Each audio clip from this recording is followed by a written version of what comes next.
tonight on CTV News at 6. An investigation after shots fired.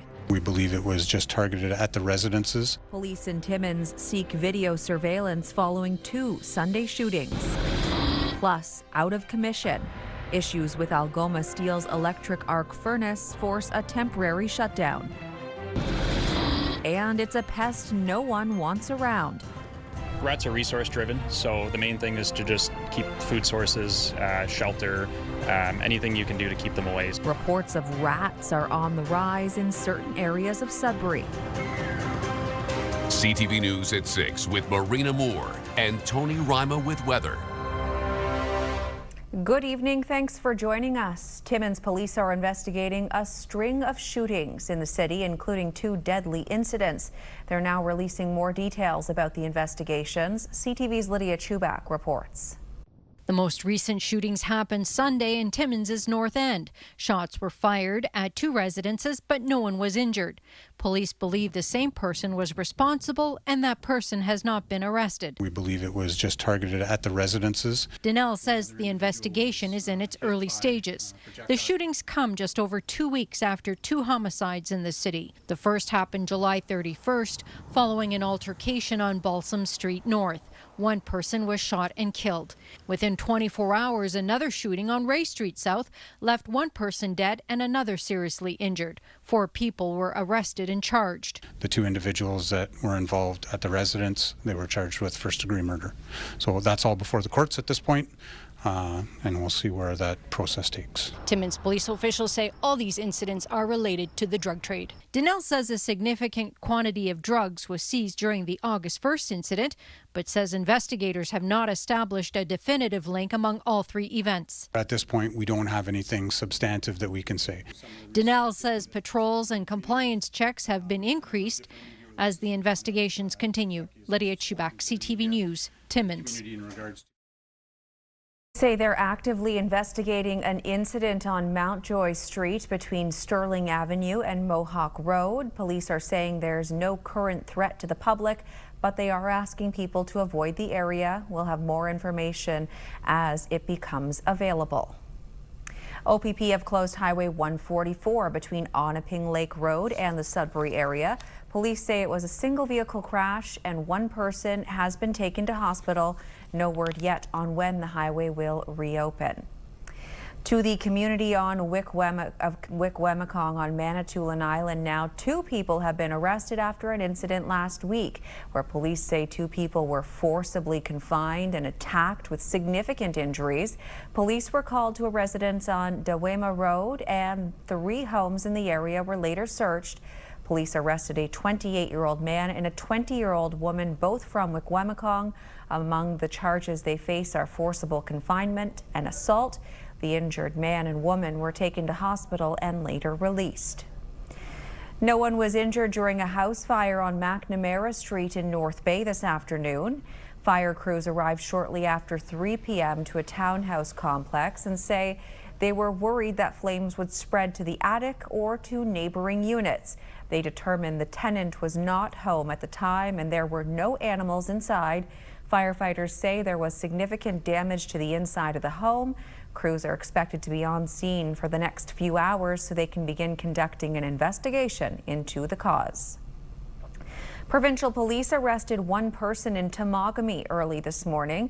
Not much is known about the heavy police presence in the Highway 11 and Rabbit Lake Road area that began last night just before 7 p.m. Police warned the public of an older model Mitsubishi yesterday and requested people to shelter in place. Around 1:30 this morning, police posted on social media that 1 person was in custody and there was no threat to public safety. The Sioux's Aloma Steel is temporarily shutting down its steel making. As CTV's Corey Nordstrom reports, an outage at the company's Lake Superior power generating facility means operation of the electric arc has been suspended. Between 10 and 21 days. That's how long Aloma Steel's electric arc furnace is expected to be out of commission. Company officials say a turbine unit at its Lake Superior power plant detected an abnormal condition and was automatically taken offline. In a media release, Aloma Steel officials noted that downstream finishing and shipping activities will continue. The company does not expect a significant impact on its ability to meet committed customer delivery dates, but adds that future shipment volumes may be affected by the outage. Aloma is working to bring in a spare turbine and is also making use of the time to undertake other operating maintenances at the power plant. The company is in discussions with the independent electricity system operator to evaluate other power supply arrangements that could see a restart within 10 days. Aloma Steel officials did not respond to a request for comment on this story, but have stated that they will provide timeline updates once their assessment is complete.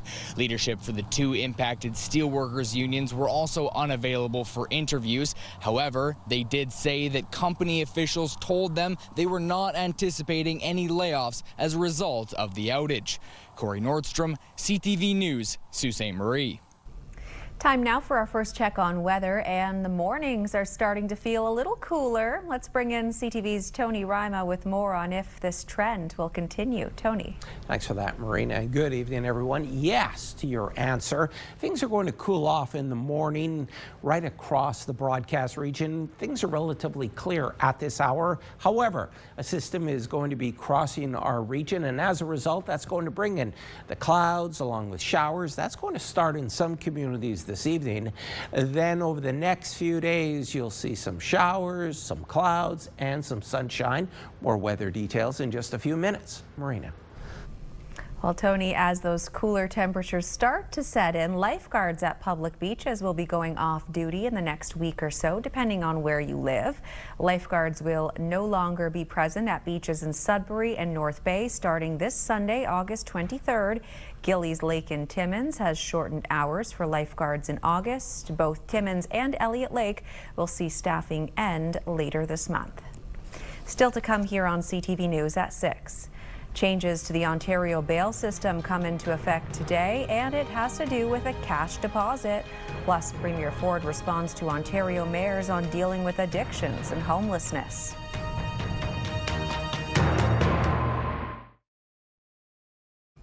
Starting today, cash deposits are required for people who are granted bail in Ontario courts.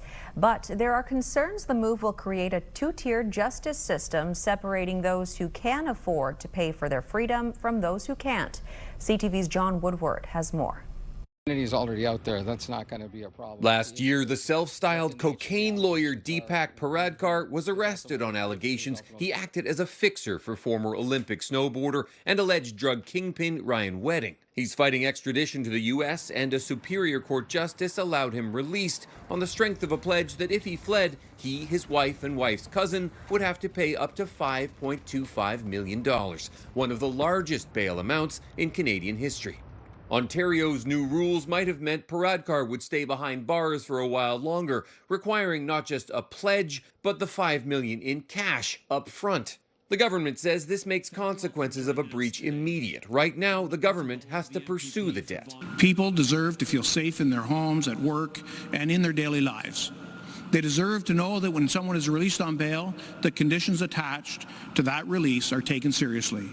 The new rules take effect Monday, applying to bail amounts big and small, and that's where critics say the law is a violation of Canada's Charter of Rights because it treats people differently depending on their income. It's creating a two-tiered system. If you have money, you can get out of jail. If you don't, you're stuck. Other concerns: it could add more people to Ontario's overcrowded jails and create court paperwork for every bail case instead of just those who breach. This is again, solving a problem that doesn't exist and just going to create absolute administrative havoc. Upfront cash bail is the law in many American jurisdictions, and not worth following here, say those who are readying that charter challenge. The law changes what has been the status quo for about over 50 years, where cash bail is very much the exception and not the rule.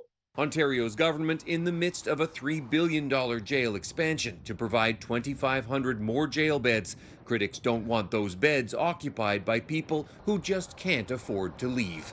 John Woodward, CTV News, Toronto. Ontario's big city mayors are calling on Queen's Park to address what they describe as a humanitarian crisis when it comes to homelessness and addiction. As CTV's Siobhan Morris tells us, they want billions of dollars in funding for treatment.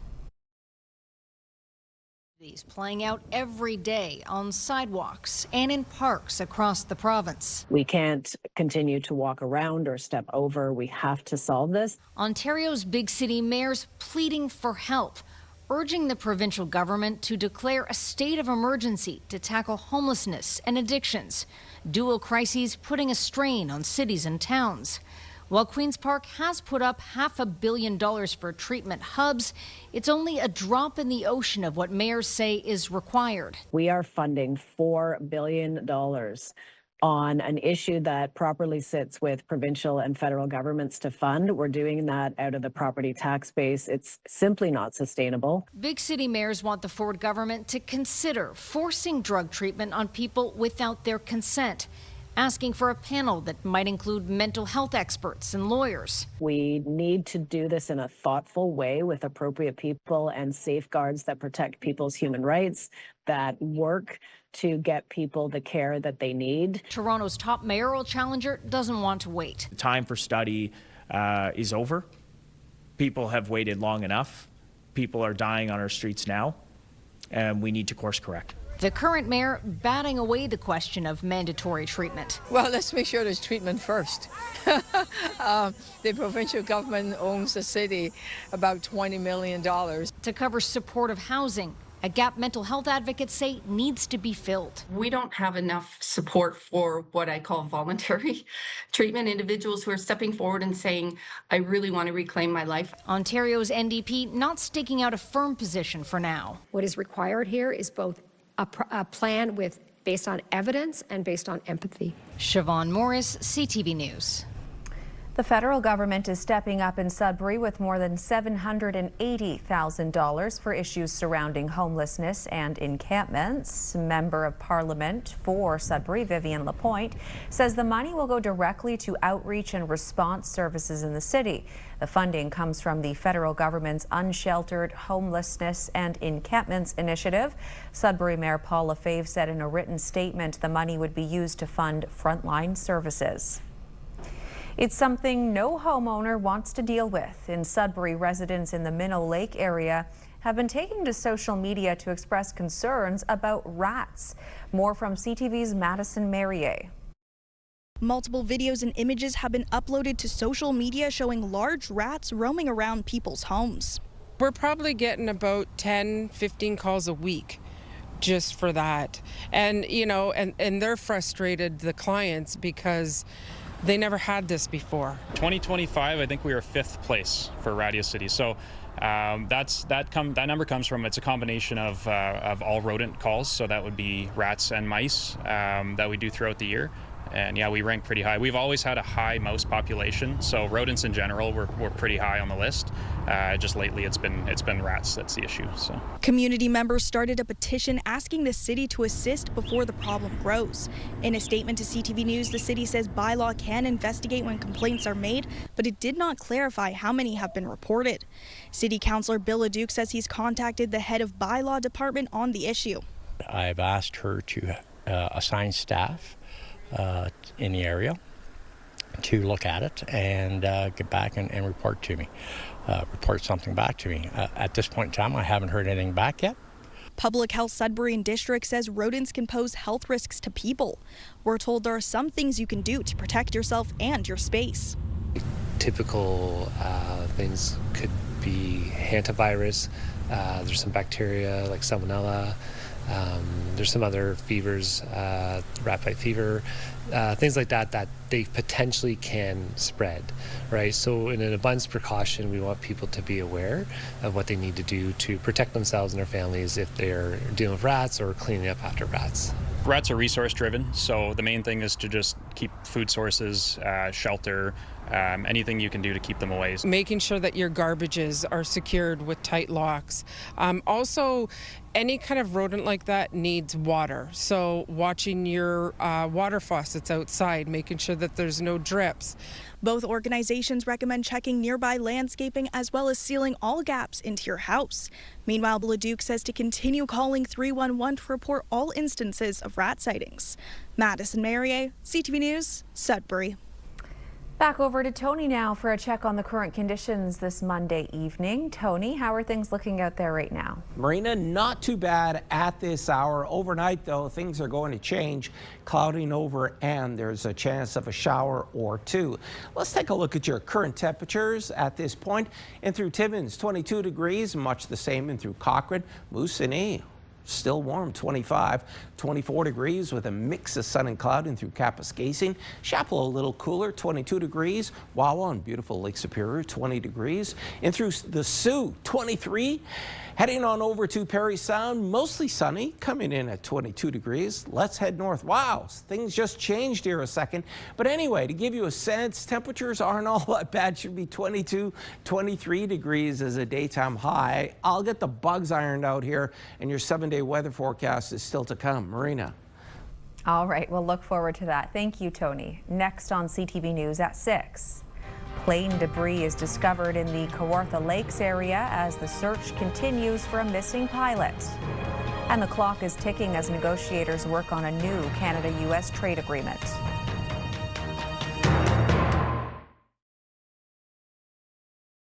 When you see it happen, send it to CTV News. Text 10400 from your screen to ours. Text 10400. The search continues for a pilot whose plane went down in the Kawartha Lake area over the weekend. CTV's John Musselman has more on the investigation.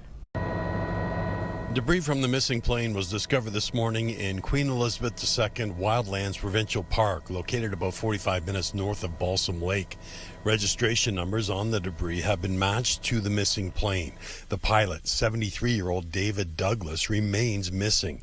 Durham Regional Police say he took off from the Oshawa Airport around 8:30 Friday morning, heading north toward Kawartha Lakes. Douglas was flying a small blue and yellow single-seat home-built plane. The Joint Rescue Coordination Center in Trenton began the search over the weekend. This morning, the wreckage from the plane was observed in Wolf Lake, which is located inside the provincial park. A family spokesperson told CTV News today the family is, quote, grateful to the community for helping in this search. They went on to say that flying has been a passion for David. Douglas is the father of 2 grown sons. He is described as an experienced pilot. That was CTV's John Musselman reporting. We're now less than 48 hours from the proposed U.S. tariff deadline as negotiations continue. CTV's Mike LeCouture is in Washington tonight with the latest. Trade talks went to a whole new level and a new location today as both Canadian and American representatives met here at the Department of Commerce. How are talks going with Canada? Both sides said little as they arrived for what turned out to be a meeting that lasted an hour and 45 minutes. That's the longest the two sides have sat together in recent days, reflecting the, quote, delicate and intense nature of the negotiations as described by Prime Minister Mark Carney earlier today. Commerce Secretary Howard Lutnick was also at the meeting. Given the prominent role in directing the president's protectionist policy, it's perhaps a signal that the two sides are preparing to present both the president, Donald Trump, and Prime Minister Mark Carney with the layout of a possible deal. As we had reported last week, the hope was to put something on Trump's desk either today or tomorrow. We're going to continue working. Our job is not yet done. Now, earlier in the day, Carney said he and Trump will be having a call to discuss the looming tariff deadline. We'll have opportunities over the next 48 hours to discuss in more detail as the negotiations go forward, and I think that's the best forum. There is a sense of urgency as well. We're less than 48 hours from 50% tariffs being applied to a wide swath of Canadian imports into the United States. It's something that the Canadian Chamber of Commerce said would be devastating for small and medium-sized businesses. Mike Lecoulteur, CTV News, Washington. In the Middle East, today's the deadline for the U.S. and Iran to reach a final deal intended to end their war. Both sides agreed in June on a memorandum of understanding that declared an immediate end to hostilities, but that unraveled quickly due to a dispute over control of the Strait of Hormuz. The MOU set out a 60-day time frame intended to give Washington and Tehran time to reach an agreement covering broader issues such as Iran's nuclear program. Meanwhile, President Trump threatened Oman during a Fox News interview today. Trump warned that if Oman, quote, gets in the way, the U.S. will bomb the country. Iran says its talks with Oman regarding the Strait of Hormuz are complex but ongoing. Trump also said today his administration has set up a direct back channel with Iran's Islamic Revolutionary Guard, but that he's in no rush to reach a deal. Meanwhile, U.S. envoy Jared Kushner wrapped up 2 days of meetings with Israeli and Hamas leaders today. Donald Trump's son-in-law was attempting to break a stalemate over the U.S. president's plan for the Gaza Strip, but there were no signs a deal is imminent. A restricted fire zone is now in effect in parts of northern Ontario because of increased wildfire activity and extreme fire hazard. The measure has been implemented in the northwest region and a small area of the northeast region. It will remain in place until further notice. The latest information from the Ministry of Natural Resources shows 84 active blazes in the northwest region as of last night. 7 of them were out of control, but there were no new wildfires there. In the northeast, 2 new blazes were confirmed as of Sunday. 1 has been extinguished, the other is under control. There were 45 active wildfires in total in the region. 1 of them was out of control.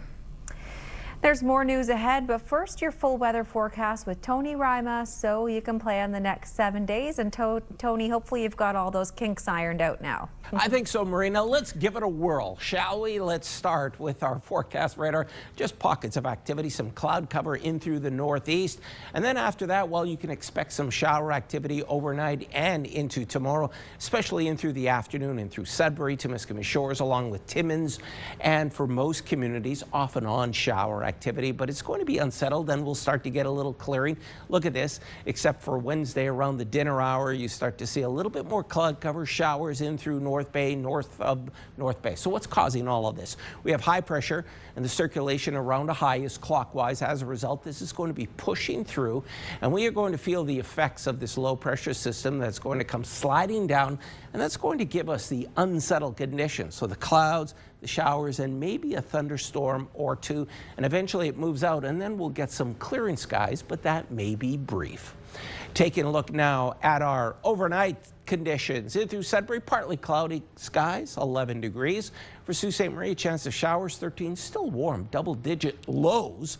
In through Timmins, 11, much the same for Timiskaming Shores, North Bay, 12, just partly cloudy. Overnight, Moosonee, this is what you can expect, 14 degrees, still on the warm side, a chance of showers. Cappenhurst, a chance of rain also in through Wawa. Gore Bay, just a few clouds, and in through Parry Sound, partly cloudy and 13. Okay. Here's your 7-day weather forecast, starting with Sudbury Nickel Belt. It's going to be unsettled over the next few days. That's 1, 2, 3. You get the drift. Like, look at that. Unbelievable sun cloud and a chance of showers. Temperatures drop to 18 on Sunday. In through Sault Ste. Marie, Algoma, you get a little sun, a little cloud, and a chance of rain. That's going to be kind of the state over the next few days until Sunday. A little bit more sunshine, temperature below seasonal, should be 22. It's only going to be 19.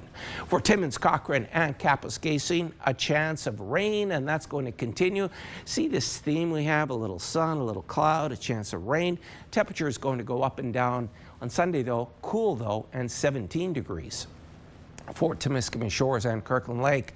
Unbelievable, this forecast, all over the map, a little bit for everyone in there. The weekend also looks kind of miserable, 18 when it should be 23 as a daytime high. And finally, your 7-day weather forecast for North Bay, West Nipissing. Sunshine, cloud cover and a chance of showers. 25 degrees when it should be 23 tomorrow. Then the temperature starts to fall, a little bit more overcast on Friday. The weekend at this point, it could always change, right? It's going to be wet. And even Monday, next Monday, 21 degrees when it should be 23. And our picture of the day comes to us, and it's a beauty, folks. Trevor Bush of North Bay, and he says, check out this sunset. Thanks so much, Trevor. We would love to see your weather pictures. You can send those in to us at weather.pictures@bellmedia.ca or click on the QR code. You're watching CTV News at 6. Stay tuned.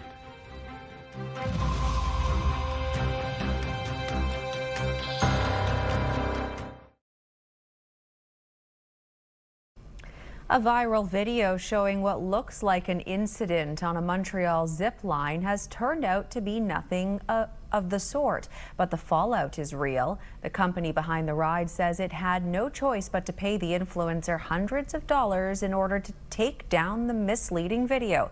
Now they're taking legal action. CTV's Sweeta Rassi has more. Going down is easy, but climbing back up is the new challenge at this zipline attraction in Montreal's Old Port. That's exactly what an employee was testing out when a content creator from Halifax caught it on camera. I said, babe, you know what? See, look, that guy got stuck. Oh, God.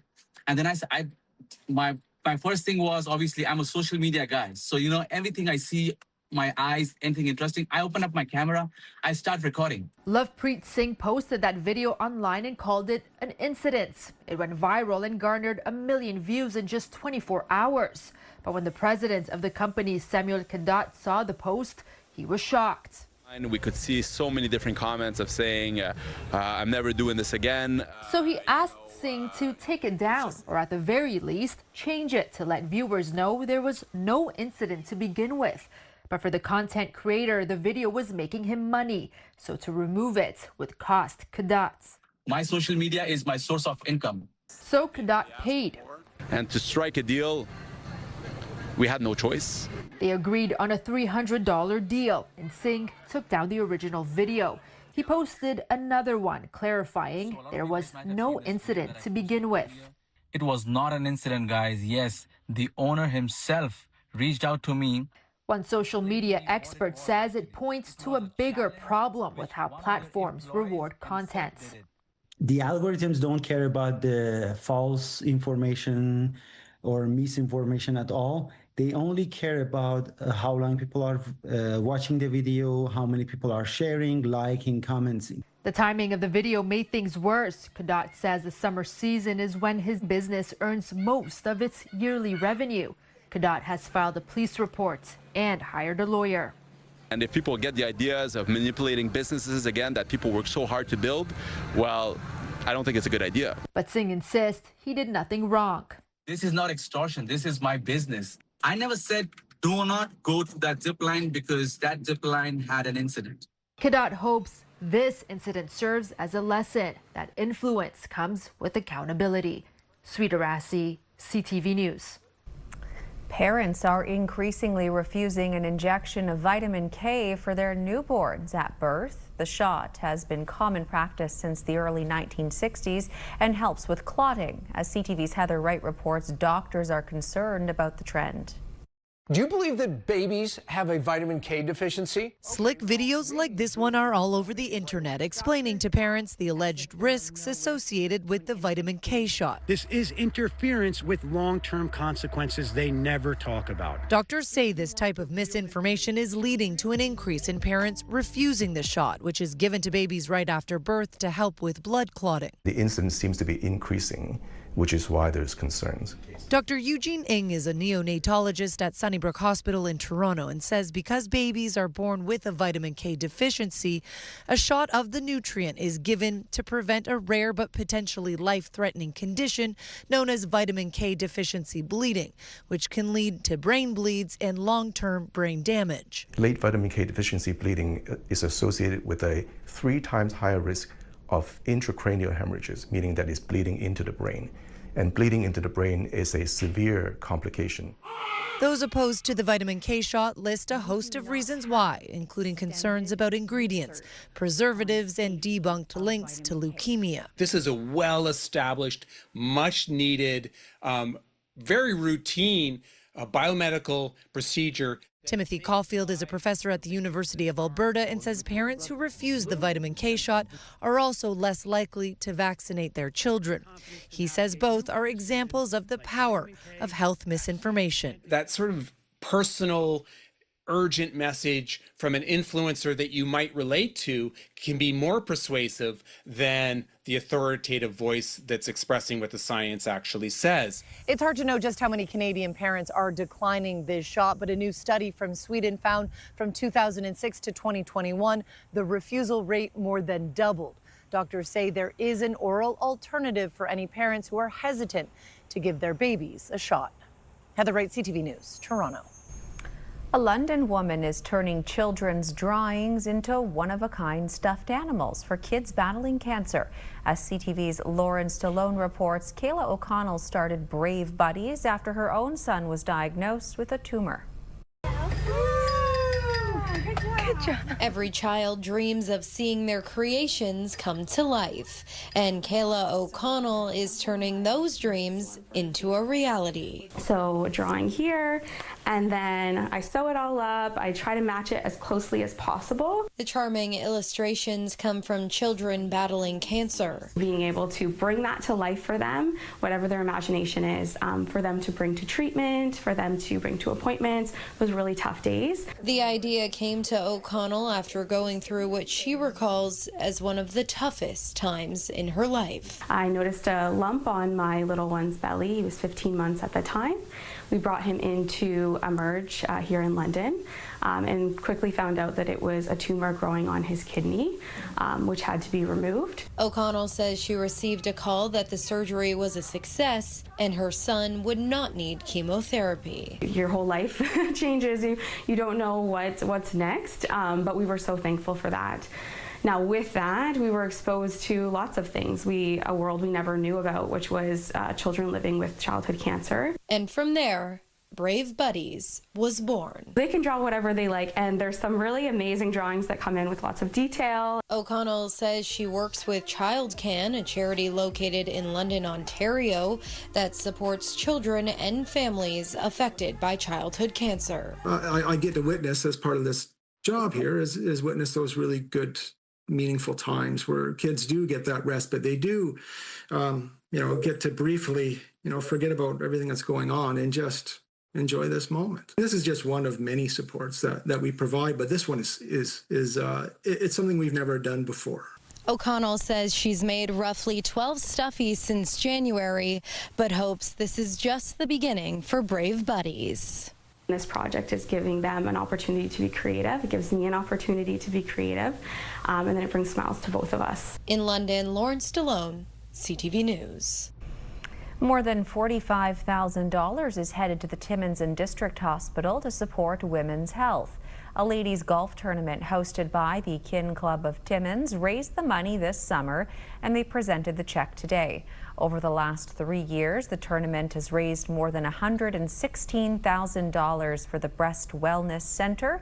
The money has been used to support capital improvements that help in both diagnosing and treating breast cancer. Meanwhile, the Sioux Area Hospital got a facelift over the weekend. 9 newly transformed Smile Zones were unveiled in the hospital's pediatric spaces. You can see from the before and after photos the cheerful upgrades include colorful murals and child-friendly designs.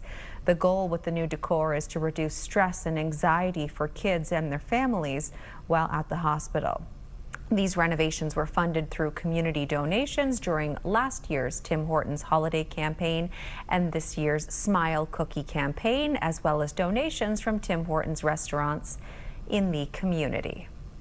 Still ahead here on CTV News at 6. A new school in Parry Sound now has a new name after the most highly decorated Indigenous soldier in Canadian military history. That story is coming up.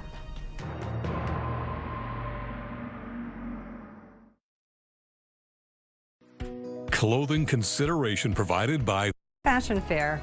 Beautiful clothing for today's woman, where quality makes the difference. It was 84 years ago. Hundreds of Canadian sailors and soldiers were killed in a failed raid on Dieppe in Nazi-occupied France.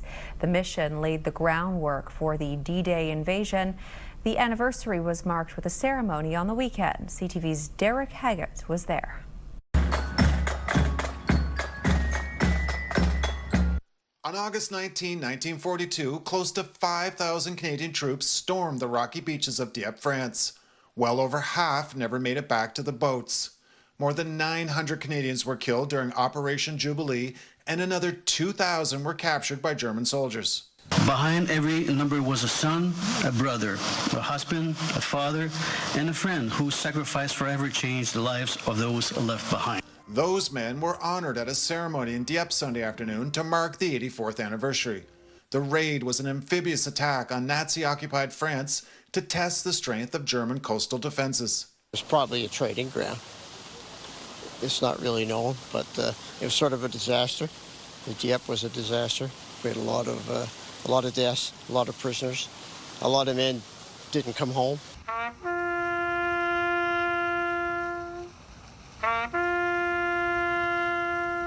Dieppe, New Brunswick was originally known as Legier Corner, but was renamed Dieppe in 1946 in honor of the Canadian soldiers who died that day.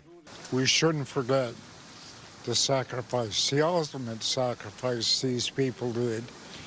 The 4 boys and my father were all veterans, all in. So it's in the blood. A dark day, a failure, but lessons were learned that were used 2 years later during the successful Normandy landings on D-Day. Derek Haggett, CTV News, Dieppe. The Parry Sound Mega School is set to open this fall to students, and part of the school now has a proper name. The elementary school for JK to grade 6 students will be named for a highly decorated World War I soldier and Indigenous rights activist Francis Pegamagabo. Touted as Canada's most decorated Indigenous soldier, he was a sniper during the war before returning home. He then began a life of politics and advocacy. The new school has a learning partnership with Wasauksing First Nation, which Pegamagabo was once chief of. The City of North Bay is undertaking a 2026 parking study to better understand current and future parking needs throughout the city's downtown area. More from CTV's Eric Tashner. Parking in the downtown is easy for some. 2 hours free parking, it's easy. As long as you know your license plate number. But can be a headache for others. Problem for some people who aren't familiar with QR codes for parking on the main drag, because I didn't see meters. We were using a phone and scanning, but I think maybe some seniors or people that don't have cell phones might have issues. The city is looking to create a new parking strategy with feedback from its residents.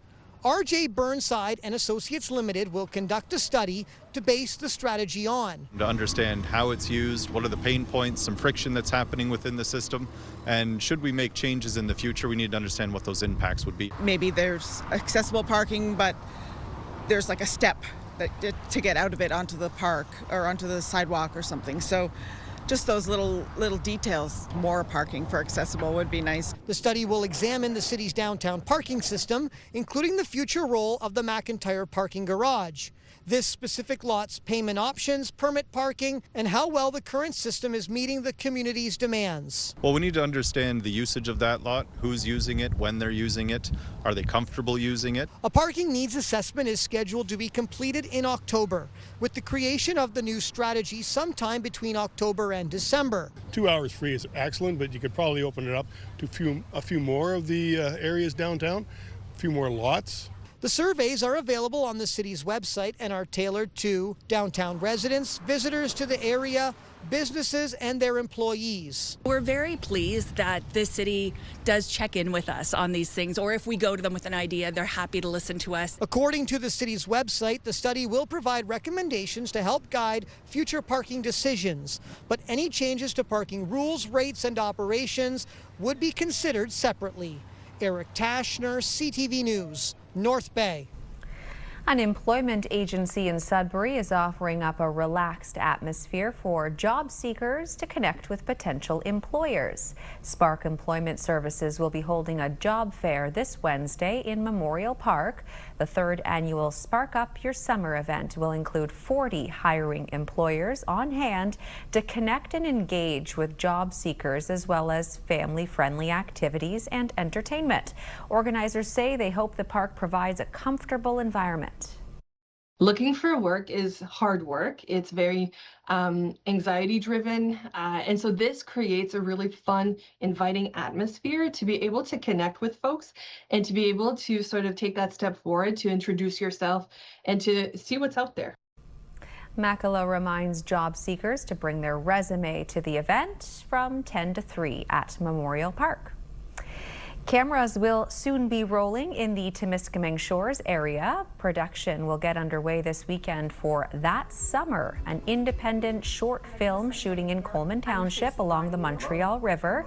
Directed by Sudbury's Darby Kay and produced by 1+1 Productions, the drama comedy follows 6 friends who reunite for a weekend away at a cottage. Originally created and set in British Columbia, the script was readapted to fit the Northern Ontario landscape. The film focuses on Indigenous, BIPOC, and 2S LGBTQ+ character arcs. I am myself a queer person, and when I read this script, I thought, this would be a fun movie regardless, but I think by simply placing it in a small Northern Ontario community, it becomes so much more powerful just by showing that queer and BIPOC people do exist in rural Ontario. With filming set for August 21st to 23rd, Costello says the team ultimately aims to submit the film to festivals once post-production wraps up. In other news, Hayden Panettiere, known for her roles in the popular TV series Heroes and Nashville, has died at 36.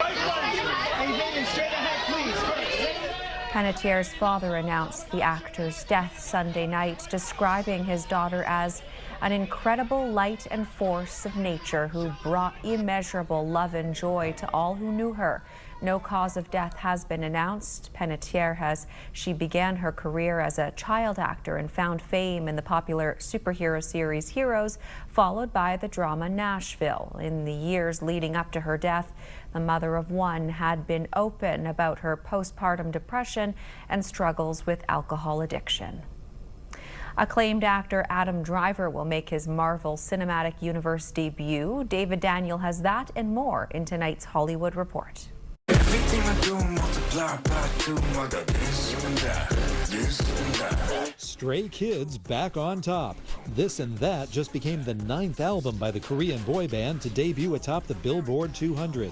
That ties them with no less than the Rolling Stones for the second most number ones on the chart. Number 1 with 19 number ones, the Beatles. It's not necessarily a character that's easily accessible or likable. Adam Driver is returning to the dark side. The Oscar-nominated actor is set to play the villain, Mr. Sinister, in the new X-Men movie, expected in 2028. It'll be Driver's debut in the Marvel Cinematic Universe. You don't want to go fooling around other folks' property. You're liable to get hurt. Tuesday, August 18th, is Texas Chainsaw Day. It's the date in 1973 in which the grisly events of the Texas Chainsaw Massacre took place within the movie. The landmark horror film returns to theaters Tuesday for one frightening night only to mark the occasion. Locations and ticket info at fathomentertainment.com. In Hollywood, I'm David Daniel.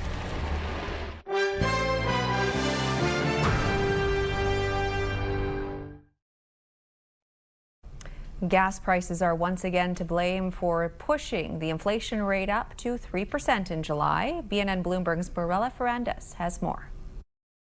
The rate was 2.8% in June, and most economists had expected it to hit 2.9% last month. With the Mideast conflict still unresolved, the price of oil has been volatile. That meant paying more to fill up the gas tank and to travel, with jet fuel spiking as well. Statistics Canada has also released inflation rates for major cities, but warned they are based on small samples. The rate of inflation for Whitehorse was the highest at 5.5%. Halifax was 4.8%. St. John, New Brunswick, 4.5%. Here are the closing numbers for the day. The Canadian dollar is up a fraction to 72.08. West Texas Intermediate moved up over $2 to 84.50 U.S. a barrel. Western Canadian Select is up to 64.48, and the TSX dropped 62 points today. Those are your business headlines. I'm Marilla Fernandez. And here's a look at the current prices for some key commodities we watch. Gold up 40.14 to end the day at 44.1662 U.S. an ounce. Silver up 109. Copper up 10 cents. And nickel down a few cents there to 7.54 U.S. a pound. Back we go to Tony now for one last look at the weather for Tuesday. Thanks for that, Marina. Expect sun, cloud, and shower activity. Let's start your forecast with Sudbury. Yes, just as I mentioned, a little bit of everything. Coming in at 24 degrees, 60% chance of rain for Timmins, 22 showers on the way, a little sun, a little cloud, and of course, a chance of rain, 23 degrees. Should be 22, 23 is a daytime high this time of year right across the board. Slightly warmer in through North Bay, 25 degrees. Parry Sound, the outlier, mostly sunny, and 24 degrees, and in through to Miscoming Shores, sun, cloud, and 60% chance of rain. Marina. All right, thank you for that, Tony. And finally for us tonight, an unlikely band of superheroes gathered on the streets of Argentina's capital Sunday to deliver toys to sick children.